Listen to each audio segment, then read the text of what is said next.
Okay, so thanks for having me back. So I guess people just were sort of interested in hearing an update about the Harvard collaboration, and I don't know what to say other than that we're working on it. We have several of us are trying to work together. We have bi-weekly webinar meetings over Zoom so we can see each other's faces and chat. And a lot of it is just sort of really boring technical stuff, like how do we get this kind of doctor involved, and how do we better define our cohort and things like that. But essentially it's Donna Felsenstein is in infectious disease. David Systrom is in pulmonology at Brigham and Women's. Amel Kara is a mitochondrial expert. Ron Hopkins is an expert in post-sepsis and the genomic effects, especially on musculature. Wenzhang Zhong is an expert in statistics and bioinformatics and a lot of other things. He's kind of a whiz. So essentially, the way that we're working with it is that we're trying to get our patients through Donna Felsenstein first, an infectious diseases doctor, which may be frustrating to some who aren't able to get in our studies, which we apologize for, but we hope you understand the importance of a tightly defined cohort that has been through a rigorous filtering process, even if you feel like you've been through filtering elsewhere. But essentially, we get our patients through them, and they end up, the idea is that we're going to build a sort of a pipeline through which patients can be passed, and hopefully along the way we will filter some people out and realize, oh, it looks like you actually have X problem. And given that this is a syndrome condition, we expect a really heterogeneous patient population. But all of our patients are going to get the small fiber neuropathy testing from Ann Louise Oaklander's group. And we're even working with some more basic researchers. I don't want to overstate stuff that we're working on, but we're starting to get a study going about essentially communication between the thalamus and the cortex using EEG. We're trying to understand why people are so sensitive to light and sound, so we're doing a study on that. We have another study just getting started where we're going to characterize the function of white blood cells in patients versus controls and versus other conditions, so neutrophils, leukocytes, macrophages, and things like that. So, I feel good about the way the collaboration's going, and we're just doing our best to get a pipeline going, essentially, and get that sort of smoothed out. I hope that's a reasonable update. Questions? We have a whole bunch of questions here. I should remind people that we can't give any medical information, and we also can't address personal medical issues. So I'm going to ask you, Mike. I'm going to read all the questions, at least as many as we have time for, but if there's anything you feel you shouldn't be answering, okay, please sure. say that. Okay.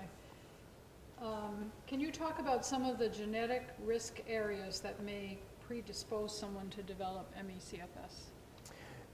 Yeah, I don't think we have a lot of good answers for specific genes, but my strong suspicion is that it's going to be two things as far as genetic vulnerability. One is sort of a very small amount of vulnerability explained by common variants, which is what we see in a lot of other forms, in a lot of other types of medicine, where like schizophrenia, for example, it's like 100 genes that all add up, and it ends up explaining like less than 10% of the variants, right? It's actually a pretty weak amount. So I suspect it's going to be something like that, but rare variants might be more common. So for one particular person, the reason that you have these symptoms may be that there's a handful of relatively rare variants. And from my perspective, importantly, a lot of the pathogens that are associated with this condition act as transcription factors. So viruses, for example, all the bugs, we have this sort of ongoing arms race. Most of what you see here is not me, right? It's actually other organisms. More cells here that aren't me than are me, right? That probably matters for a chronic illness. And a lot of the pathogens that are commonly associated with this condition act as transcription factors, which means that they actually kind of hijack your DNA. Your DNA, it's not the case that you just need it to make babies, right? So it's the same thing that causes you to produce proteins that you need every day to function, right? So for example, just as a single example, Epstein-Barr, a herpes strain of virus that's commonly associated with onset mono, we know that it attacks, or attaches at least, on the DNA at risk sites for conditions like rheumatoid arthritis, for conditions like lupus. So it's likely that the interaction between something environmental and our genotype is going to matter. And that's different, that's slightly different than saying that you inherited a vulnerability, right, from your parents. How many patients have you studied so far, and how many would you consider sufficient to draw valid conclusions? Oh gosh. Yeah, I mean, it depends on the study. In our particular study, our MRI scans are very complicated and expensive, and we're at like 15 or so, I think, at this point. Systrom has done hundreds because he can sort of knock them out a lot faster. The number of small fiber neuropathy tests are probably in the hundreds or thousands at that point, so it kind of depends. And as far as the number that you need to draw a conclusion, it kind of depends on the particular study. For our brain scan studies, we'll probably aim for about 25 or so, but we'll be doing multiple studies. There's a lot of different things that we're looking at, different methods and different types. So, for what we do, 25 is good.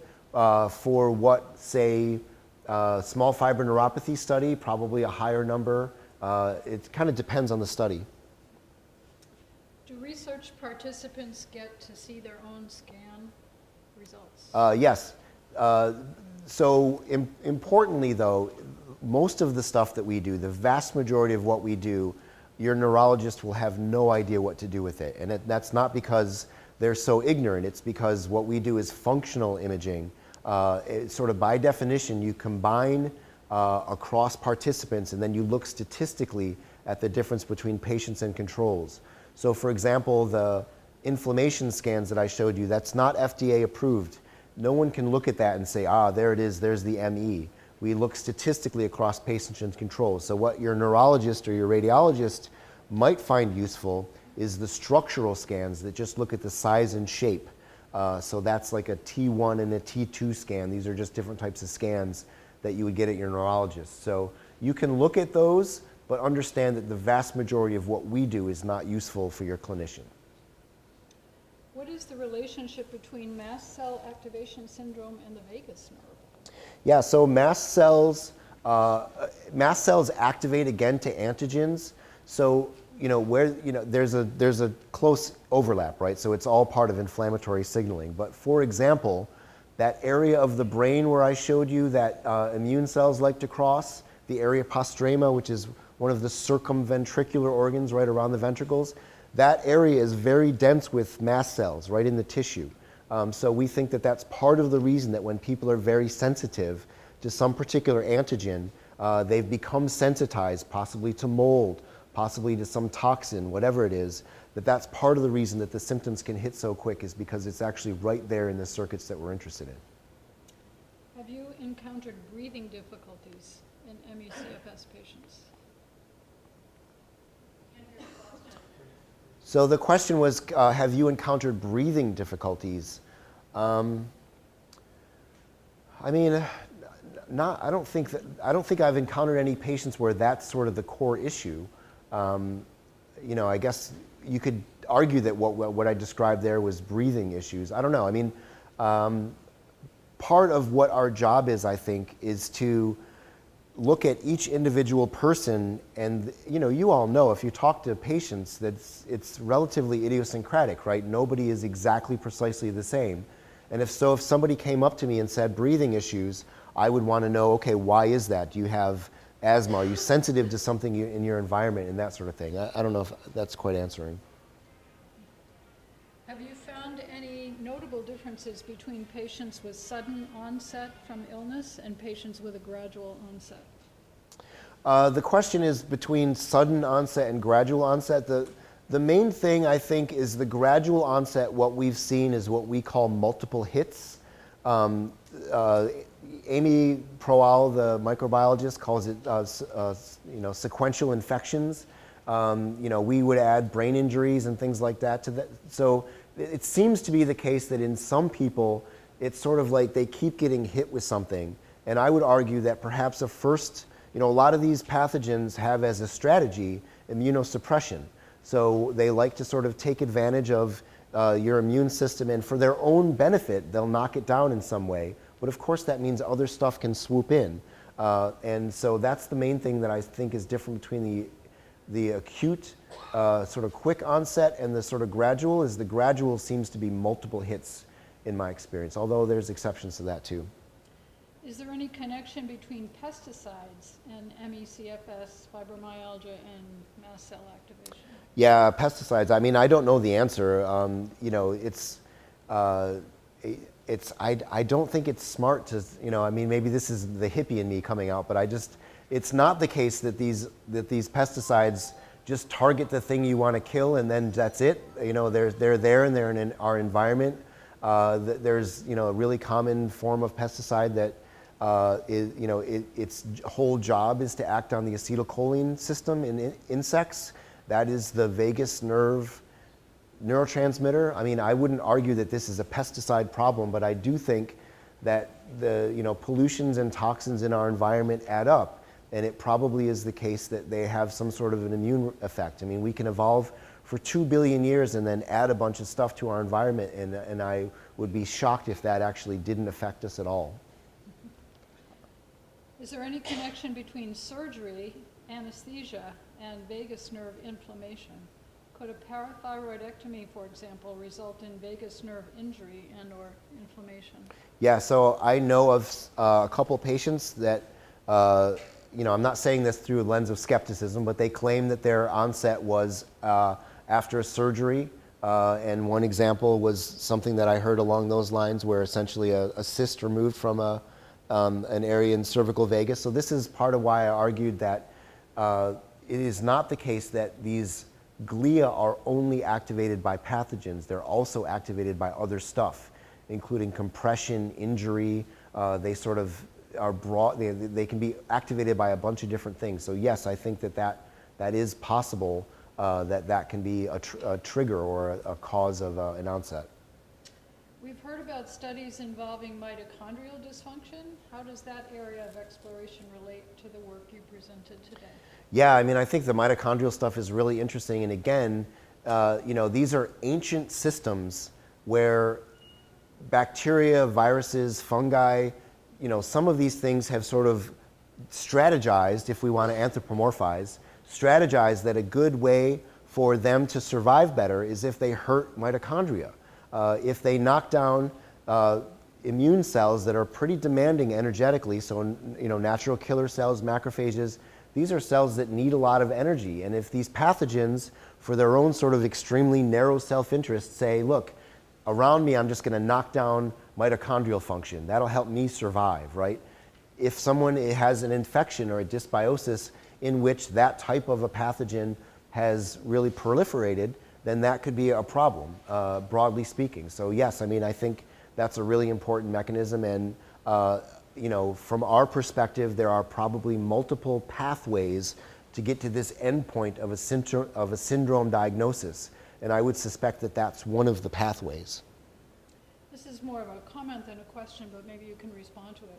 Lights, sounds, chemicals. I wish someone would include sensitivity to electromagnetic fields. Yeah, we've heard that before, the electromagnetic fields. I mean, I don't have a good argument for that one way or the other, although we know that some biological systems do use sort of electromagnetic signaling. What we'd want to do is to do a careful case control study of that for people that feel like they're sensitive to those things.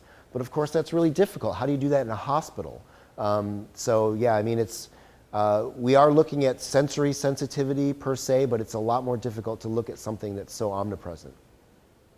What are your thoughts pertaining to possible structural issues such as CCI?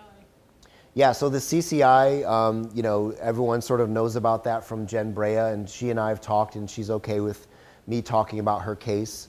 You know, whether you think that this was her main core issue or the result of some issue that she had, I don't know.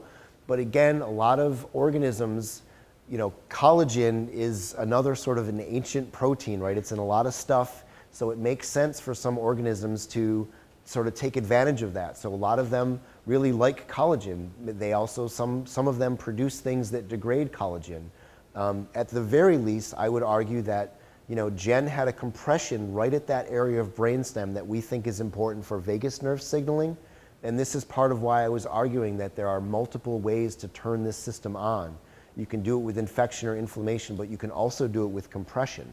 And so if that system is sensitized, to my mind, if there's a compression, Jen had a tethered cord pulling down and you know, sort of weak ligaments sort of allowing her skull to not sit up as tight as it should, which, you know, was relieved after a very invasive and dangerous surgery, by the way. Don't just jump to that.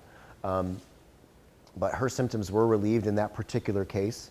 But the fact that she had compression on that area of brainstem where the vagus nerve enters the brain, mechanistically, that feels important to me. You know, way towards the end, the neurologist started getting really concerned with her because she kind of had to breathe voluntarily. You know, and this is, the nucleus ambiguus is an area of the brainstem where a lesion study has shown that voluntary breathing is really important. That's part of what that brainstem structure does, which is, again, right there in that little area. So from my perspective, that is an argument that this area of brainstem is important and that it can be triggered in multiple different ways. Is your research building on the research of Hugh Calkins from Johns Hopkins and Ray Freeman from Beth Israel, both peripheral neurologists working in the late 90s, building on the dysfunctions of the autonomic nerve and tilt table test?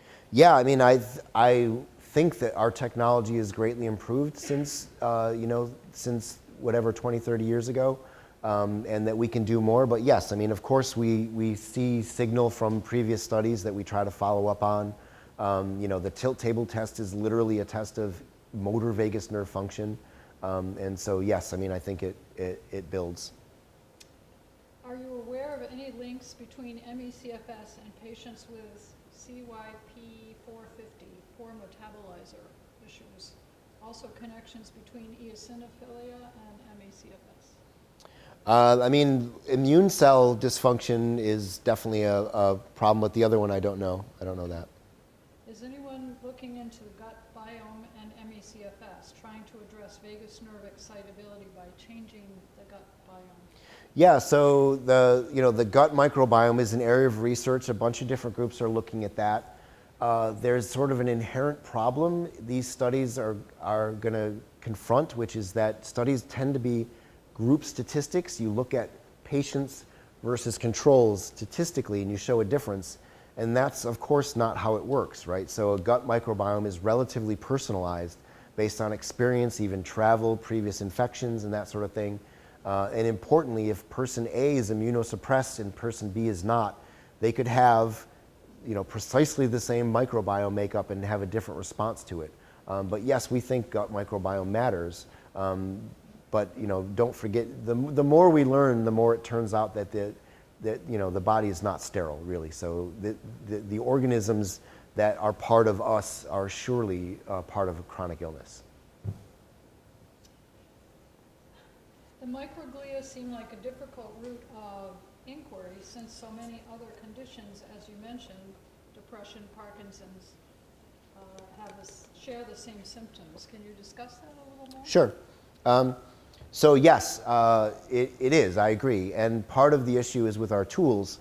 So as, you know, as much as our very fancy, very expensive scans are really neat, the fact is that they're still very rudimentary compared to what we would like to do.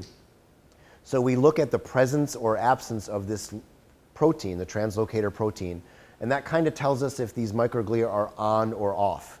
Well, it turns out that there's not just on or off. There's, from what we know, 19 different mutually exclusive activational states that are well beyond on or off, right? So there's a lot of different ways that microglia can be and be dysfunctional.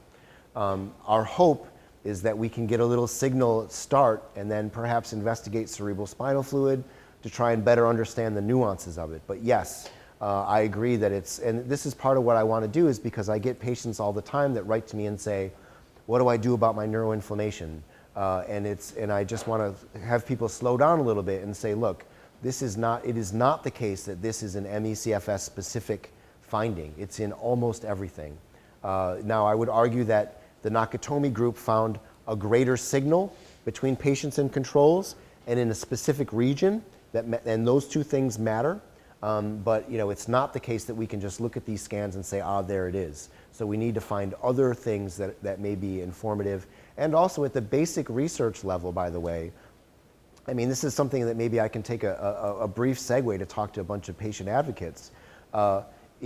We could scan patients all day, every day, and still not improve those methods. That's a basic research thing. So when people ask NIH to re-slice its tiny pie, that's not helpful for that question. What we need is more NIH funding per se. So if we doubled the NIH budget, right, which, to get on my soapbox, that's like 4 nuclear submarines worth of funding, right? If we just got 8 of them instead of 13, we could double the NIH budget, literally. If we double the NIH budget, we could start asking questions like, what does the translocator protein do? We don't know the answer to that. Are there other activational states for microglia? And this wouldn't just help ME/CFS, it would help Parkinson's, Huntington's, Alzheimer's. That's basic research that's not about ME/CFS, but it's casting a wide net trying to understand mechanisms. And that's this kind of thing that we need. I need better methods, as good as mine are, I think. If someone is on Mass Health or some similar insurance, do you recommend trying to get on corporate insurance or getting insurance or getting financial help to be eligible for future Harvard MGH studies? Yeah, I'm sorry, I don't know how to advise you on insurance issues. I mean, essentially, we're trying to work with clinicians with a lot of experience to get our subjects, but I can't tell you what kind of insurance their office takes and that sort of thing. I don't know the answer. That might be a more general question about how you're funding your scans.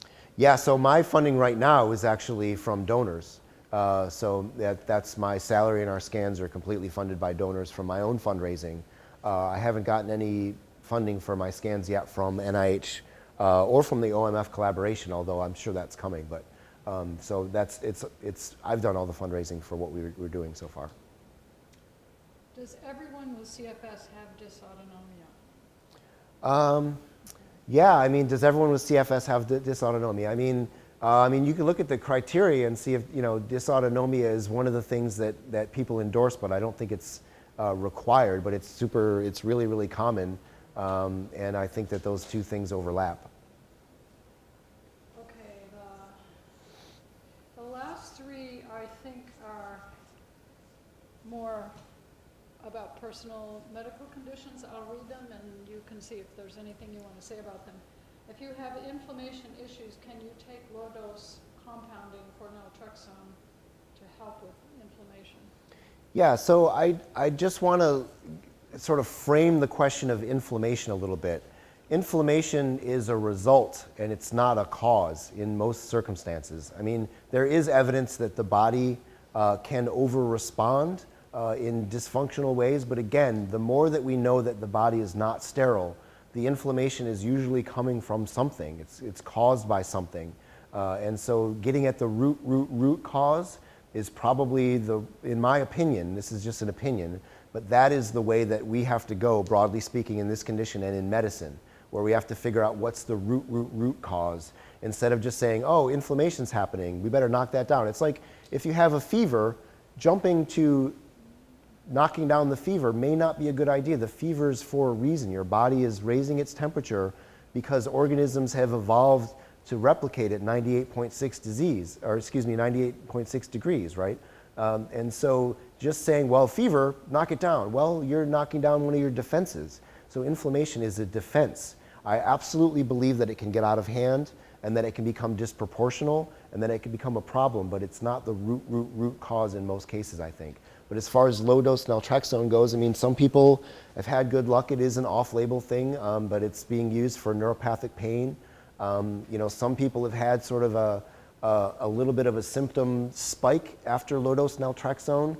which confusingly may represent organism die-off, which is a really tough problem in this condition, where if organisms are starting to be defeated, and your immune system lyses them and beats them, they release all their toxic junk, lipopolysaccharides, into your bloodstream, and you feel sicker. And some people get on these meds and say, boy, this isn't working for me. It's making me feel worse. I better get off of it. And just work with your doctor, please, because it's a difficult nuance. It's not the case. It's difficult, right? Because the feeling of being sick is part of your immune response, right? The feeling of being sick is your body actually telling you, hey, dummy, go to bed, you're sick. Let me fight this, right? And so when you feel better, that might be immunosuppression, and that might not actually be good. Does that make sense? And when you feel worse, it may be the case that bugs are dying, and that might be good. So it's a little confusing sometimes for people, I think. So I just ask you to work with your doctor on these kinds of questions, especially with an off-label drug like low-dose naltrexone. I get a lot of body buzzing, tingling, and prickling. What is causing this, and what can be done to help ameliorate it? Are there any drugs? Yeah, so a lot of people have these sort of fasciculations, these sort of like low level, I hear that all the time. And again, if microglia are wrapping around nerves, and when they're turned on by something, they're producing stuff that excites nerves, right? It's kind of like an amplifier, right? If you just strum a guitar, it makes a certain amount of noise, but if you run it through an amplifier, you can make a huge amount of noise from simple strumming of strings, right?